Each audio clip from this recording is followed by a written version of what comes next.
Hi guys, and welcome to another Divi theme tutorial. This is Jamie from System22 and webdesignandtechtips.com.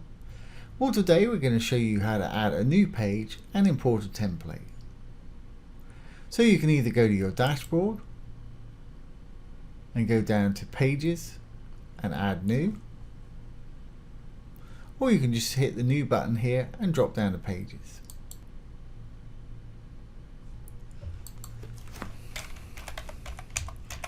Give the page a name and hit the Divi builder.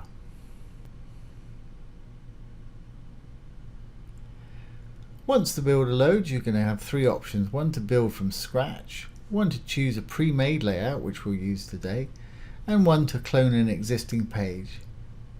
So let's choose a pre-made layout.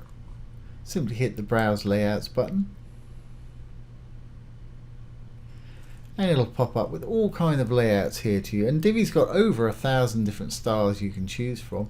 You can narrow down your search by searching for specific styles if you want there. But I'm just going to grab the first one that I see here, this travel agency one. You can live preview it if you want to use the demo. Well, I'm going to simply go ahead and use this layout. I'm going to hit the Use This Layout button,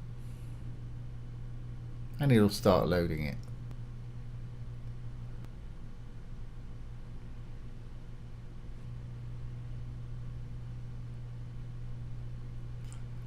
And that took about a minute and a half.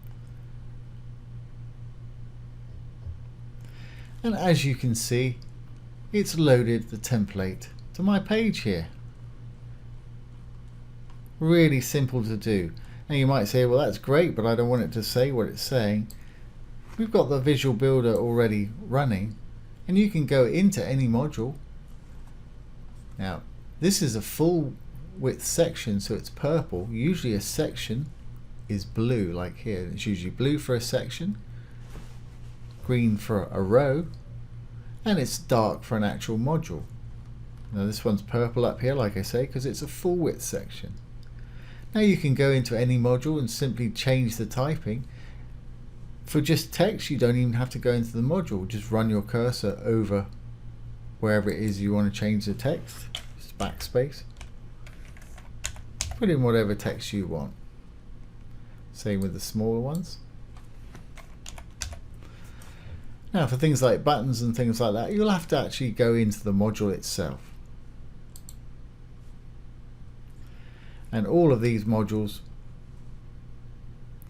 just go hit the little cog, and you can go inside and change things as you wish. Same with images, you can go in and just change the image. Very easy. So there's how to create a page using a page template. So let's just save our changes or publish the page. I'm going to go ahead and publish. And in the next video, we'll show you how to set this as the home page. And I'm going to exit the Visual Builder.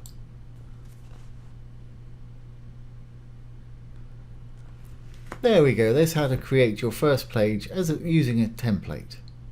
So I hope you've enjoyed that and found it useful. If you have, please give it a thumbs up, comment, share, and subscribe to my YouTube channel. Once again, this has been Jamie with System22 and webdesignandtechtips.com. Thanks for watching. Have a great day.